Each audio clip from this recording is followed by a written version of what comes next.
If anybody tells you or tries to argue with you that money does not matter, I want you to show them this video, because I grew up being told my entire life that money does not matter. You should not worry about money. You shouldn't think about money. You shouldn't stress about money because money is taboo. Money is bad. Money is evil. Money makes people greedy. And at the same time, the people that were telling me this were my parents. At the same time, my parents were working their butt off to get paid. And it didn't make sense to me. You're telling me on one hand that money does not matter, that money is bad, money is evil, money makes people greedy, that money has all these bad qualities, and at the same time, you're working so hard to get paid. What's the disconnect here? And this is where you have to understand how money plays a part in our lives. Because you can put up the smoke screen and say money doesn't matter, money is evil, but then you have to go out and pay your bills because your credit card company is not going to accept hugs, kisses, and love for a payment. And if they do, well, let me know. But they're not. And this is where you have to understand money is important, because money is what funds the food that you eat. Money is what pays for the roof over your head. Money is what pays for the car in your driveway. Money is what pays for your kids' college. It costs money to eat, and it costs money to feed other people. Most people have put up these taboos and smoke screens around money, and then they just say that, oh, somebody who has money is greedy. They must have done something bad. They must have done something shady. They must have done something evil, because we don't understand how they did it. And because we have so many insecurities about money, we just put up this smoke screen and never want to talk about it, when in reality, the first issue is we don't understand how money plays a part in our lives. You have to understand first that money is important because money is what pays the bills. But there's a difference between being completely obsessed and greedy and money-centric in your life, and also understanding how money plays a part in your life, because those are two completely different things. When I grew up, I knew I wanted to become successful. I knew I wanted to become rich, not so I could have all these expensive things and so I could be this greedy, money-hungry person, but so I could buy my dad's time back. It was a different mindset, and that's where it just never made sense to me. Why are people putting up all these smoke screens around money and then working so hard to get the money? It doesn't make any sense. If you're stressing about money and saying that money doesn't matter, there's a disconnect there. And now there is a disconnect, because you have to understand how money plays a part in your life. That way you can understand how to approach money. And when you understand this indirectly, it will help you understand and get more money as well. See, if you want to live a holistic and you want to live a fulfilled life, you have to be fulfilled in what I call the 4 fitnesses of life. I call this my quadrifit theory, where if you really want to live a fulfilled and happy life, you have to be fit in these 4 areas. First, you have to be physically fit. Second, you have to be mentally fit. Third, you have to be spiritually fit. And then fourth, at the top of this quadrifit triangle, you have to be financially fit. And the reason why I put it in this order, because this is how I felt in my life. This is how money played an impact. Number 1, you have to be physically fit, because, well, if you're on your deathbed, if you're so morbidly sick, it does not matter if you have $10 million. You just want to be healthy again. We've all heard the saying that a sick person has 1 wish and a healthy person could have 1,000 wishes. When you are sick, the only thing you want is to feel healthy again. You don't want to have millions of dollars. You just want to be able to breathe. You just want to be able to walk. You just want to be able to be healthy again. But when you're healthy physically, well, now you can go do whatever it is that you want and work to want to achieve that financial success. But then the second thing where you have to be fit is you have to be mentally fit. And I am so happy that mental health is finally becoming a topic that people are willing to talk about, because the reality is, if you have this demon in your mind, if you have this depression, you have this anxiety, the first thing is you have to understand that can be healed. But the only way you can heal it is if you first understand it, because a lot of times what happens is people have this depression or this anxiety or this feeling of just not being accepted. And then they assume that more money is going to fix this problem. More money can buy you a better therapist. More money can buy you better treatments, but it cannot fix what's in here. And this is where you have to address this. If you're in toxic relationships, you have to take care of those. If you're surrounded by people that don't care about you, that are constantly putting you down, you have to take care of that. You got to take your mind out of the toxic environment that you're in and put it into a healthier, more stable, more better environment to allow your mental health, your happiness to grow. You can be happy with $20,000 a year, and you can be happy with $2 million a year. The money will allow you to do more things that make you happy, but the happiness itself doesn't come from having a big bank account. It comes from living a fulfilled life, and that's the first step to being happy. And so this is where now you got to make sure mentally between these ears you are okay, because if you're miserable here, You're never going to be able to live a more fulfilled life when you have the money. More money is just going to make you more depressed. Then the third step to being a completely fit person is being spiritually fit. And this does not necessarily mean religious. This means now having a purpose in life. What are you getting up for every single day? Take a look at Warren Buffett, Mark Zuckerberg. Why do these people still go to work? They have more money than anybody can imagine, yet they're still getting up, going to work every single day. It's because they find purpose in what they do.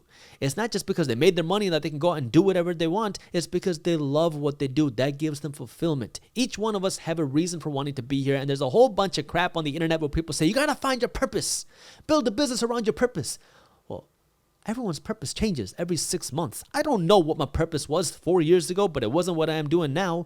And my purpose is probably going to be different 4 years from now. And this is where you got to understand what is your purpose. I remember reading books about finding a purpose when I was getting started in my entrepreneurial career, and I was so confused because I had no idea what my purpose was. That's okay. Your purpose is going to change, but you have to have a reason for wanting to get up every single day, a reason for wanting to go out and do things, because if you don't, well, once you get money, now you're going to feel even emptier because now you have no reason to get out of bed. You got to find that spiritual purpose. That way you can be okay with yourself with $2 million and $20,000, because then once you become financially fit, which is the top of this quadrifit triangle, more money will allow you to live a more fulfilled life financially. More money will mean you don't got to worry about paying the bills anymore. More money will mean you can take your spouse on the vacation that they've been wanting to go on. More money will mean, well, you can take your kids out to Disneyland, finally. More money will mean you can help fund your kids' college fund. More money will mean you can drive that nicer car that what you want. More money will mean you can buy that Rolex that you've been wanted.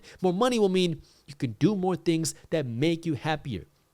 And this is where you have to understand how money plays a part in your life, because if you don't have money, because you have a lot of people out there that say, oh, you don't got to worry about money. Money's not that important. Well, guess what? If you don't have money, well, now you're going to be stressed about paying your bills. Well, what happens when you're stressed about paying your bills? Now you can't afford the good food anymore. That can affect your physical health. You can't afford the gym anymore. You can't afford a good trainer. You can't afford the nice things to take care of your physical health, and that can put that down in the dumps. If you don't have money and you're always stressed and you're always fighting with your spouse about money, because guess what? Money issues are one of the leading causes of divorce. Well, that could put a lot of strain on your mental health.